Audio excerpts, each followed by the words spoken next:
yër match bu Ibrahima Mbaye bu mu def ak Paris Saint-Germain ginnaaw Coupe d'Afrique bi nga xam ni yebbeeku na ca Maroc te ñu def ay jaloore ñu ànd ak Ibrahima Mbaye match bu am solo waaye international sénégalais bii nga xam ne daanaka moo nekk Sadio Mané di ngeen ko am ci xibaar yi beneen boo xam ne di ngeen ko am muy Casemiro mi nga xam ni moom it moom Manchester sëy ba tas na léegi nag fi mu toll nii Barcelone ci information yi nii am ña ngay dox ak ngoro pour digg militaire ba est-ce que mën naa ne jóge Real dem Manchester dem Barça loolu nañu yónni yàgg. dinañ ci info matinal ci Aladji Malick TV Sport ñu ñaanal leen ci jàmm ak salaam ak afiya lépp loo xam ne yéen a ngi koy sàkku rek yal na yàlla suñu borom def ko ci barkeb Seydina Muhammad ñu àndandoo dem ci xibaar yi direct ginnaaw bu ngeen abonné direct ngeen di abonnement yi day tax bu ñu dugalee vidéo ngeen mën ko am kon laal leen abonnement yi léegi ñu njëkkee ko ak Ibou Boy Ibrahima démb de seetaan nan la ak yaak Auxerre mais nga def une très bon match yaa ngi génn bu ñu fa bàlee lu toll ci juróom-benn fukki minutes ak kuslëf loolee di wane ni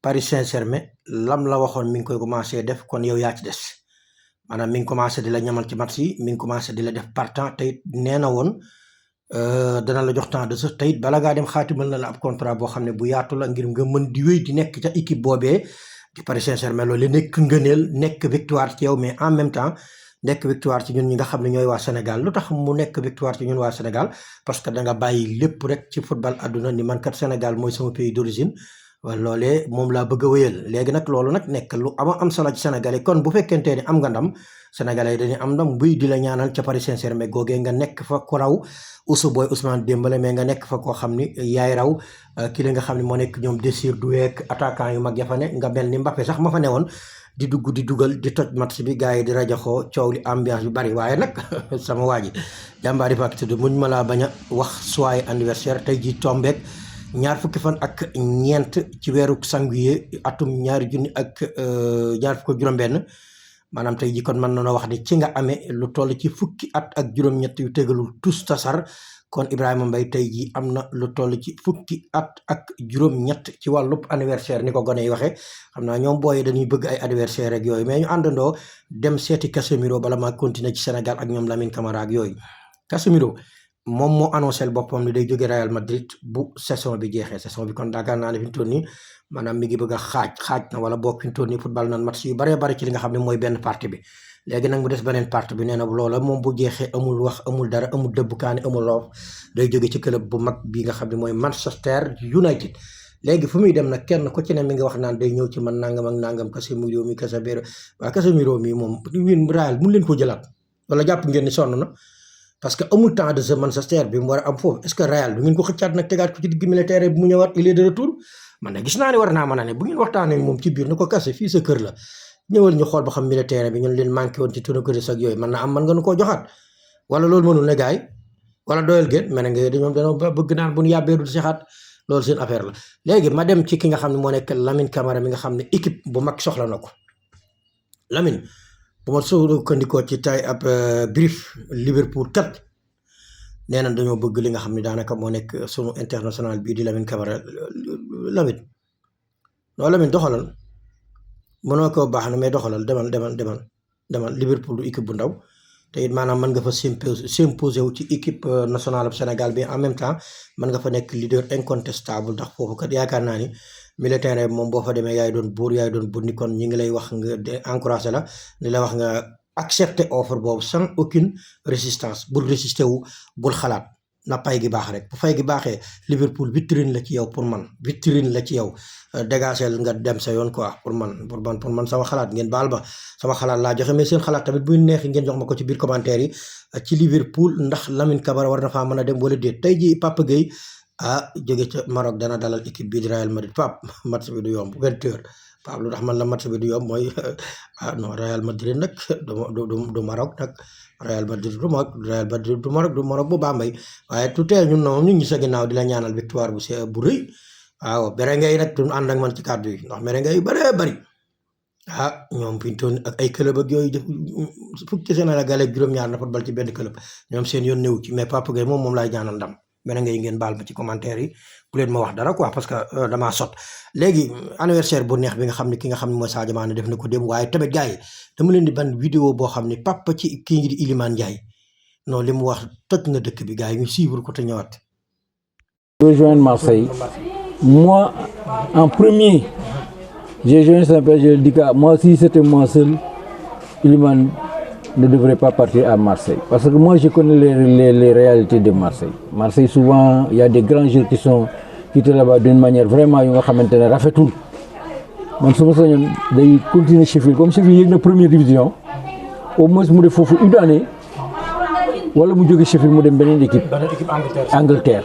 Moi c'est ce que j'avais dit bi mu fi jógee aussi ma dem à Dakar j'ai vu peut-être les enfants de ma sœur qui connaissent un peu le football quand j'en ai parlé avec eux ñoom aussi ñoo ne ma même avis lañ am ak man mais en ce moment Iliman disait que Marseille était son club de cœur.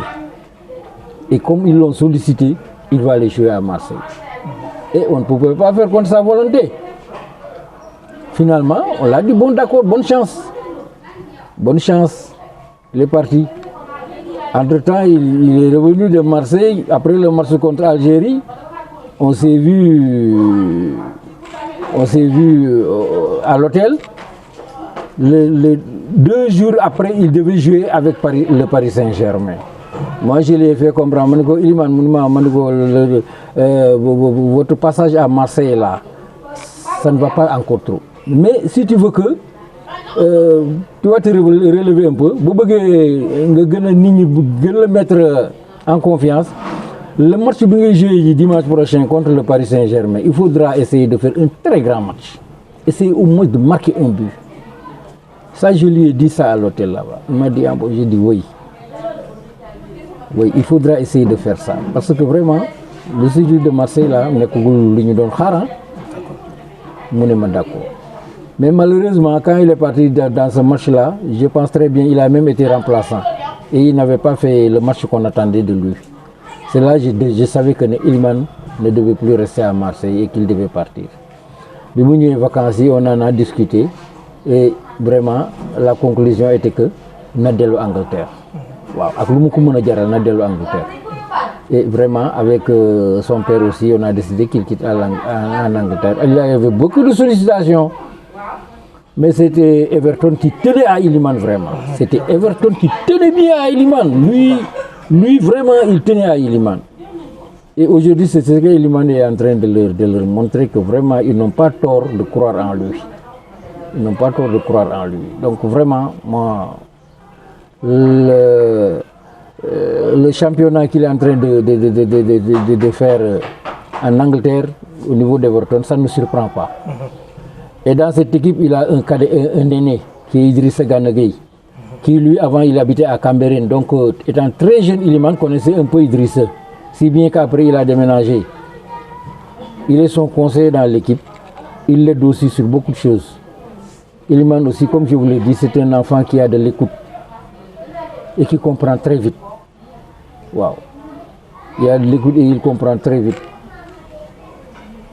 D'accord, kon mu nekk leeral yu am solo yoo xam ne andil nga ñu ko mais ndax social bi nga xam ne mi ngi koy def papam est-ce que mi ngi ciy def lu bëree bëri Thiès ngeen ànd ko quoi. Bon, au niveau de Thiès, comme je vous l'ai dit, parce que papam bi mu ñibbisee léegi il résidait à Dakar. Moi, on se voit souvent, il me dit que dama bëgg dimbali sama dëkk bi Thiès, dama bëgg def lii. Pour vous dire la vérité, dès moi-même, avant de venir ici, le matin, il m'appelle pour me dire que moi, je veux visiter l'école tropicale Kangémi, où nous avons fréquenté. Je veux aller visiter là-bas. Donc, si tu pouvais aller voir le directeur, je passerai là-bas avec Iliman pour lui montrer que c'est ici que j'ai fréquenté, Fila Djangé. Si après, il y a quelque chose à faire pour l'école, moi, je vais m'engager à le faire. Et dans ce contexte, moi, je suis allé voir le directeur de l'école du camp tropical GMI, Emery Diop, M. Tchandoum, et je lui ai passé mon téléphone, parler avec le père de Iliman. Et il a confié la même chose. Mais en ce moment, l'école était en grève. Et le directeur M. Tchandoum l'a dit qu'il s'apprêtait à partir à la pharmacie parce que sa femme, malgré tout, il était disponible de l'attendre. C'est là maintenant, il lui a dit que comme vous n'avez pas assez de temps, on va remettre ça. Même si Iliman rentre, moi je vais me décider à venir à l'école et puis on va voir qu'est-ce qu'on peut faire. Maintenant, il a quitté Dakar, il vient résider bientôt à Thiès, au quartier Kër Massamba Gueye. Et c'est là maintenant, il pourra tout ce qu'il veut de cette région pour en matière de social, dina ko def. Parce que depuis là bëgg na ko mais il a commencé à Dakar man bi ma woowee fii dafa ne ma nañ xool foofu daara yi nañ def lii nañ def lii nañ def lii bu ci kanamee je vais les aider. Boobu léegi ça tarde à venir man sax y en a qui s'approche de moi fu ngeen ci toog man leen nag pour le moment il est à Dakar mais ce qui est sûr nañ ñaan yàlla gudd fan ak wér rek bañ a def daal moo bon mais def moom leer na ma ne dina am. waaw leer na ma ne dina am parce que man dox naa ci ba pare ci tous les papiers les dossiers jox naa ko tout donc le jour qu'on va commencer moom je ne veux pas mais dina am léegi nag il a payé un terrain à quartier Kër Massamba Gueye où il est en train de construire sa maison.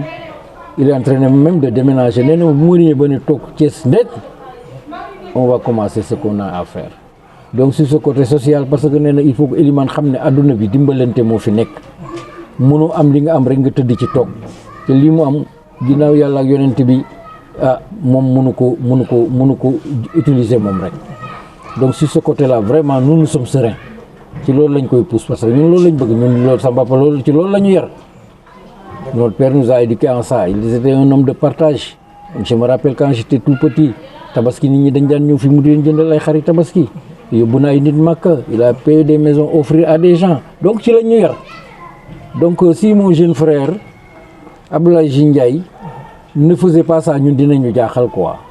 Donc pour ça vraiment moi je suis confiant. D'accord. Kaddu gu mujj gi xam naa yu bëree bëri leeral nga ko. Kaddu gu mujj gi. Voilà di leen remercier parce que waxtu Elimane aussi ñun duñ ci sonn duñ ci tay parce que xam nañ éducation xam nañ diine musulman bi nga xamante ne ci la nekk aussi ni mu ko respecté un jeune qui est pieux ça il faut dire la vérité même booy waxtaan ak moom ba heure julli jot sax il s'en va faire la prière un jeune qui a de l'écoute un gosse bu nga xamante ne vraiment ñun dudu nañu à aucun moment que il peut prétendre à un avenir très proche au Ballon d'Or africain ça nous vous le disons il en veut moom lépp lu mu def il veut réussir même s'il joue un match bu nga xamante ne papam nee na bu jouer match bu nga xamante ne il a perdu le match sax la nuit il s'enferme boo ko waxee mu ne pourtant on pouvait gagner ce match donc quelqu'un comme ça là bu réussir ëllëg wala mu nekk sur la bonne voie ñun ça ne peut pas nous étonner parce que ki bëggul réussir mooy ki ngay topp ci nopp bi rek di ko conseiller tous les matins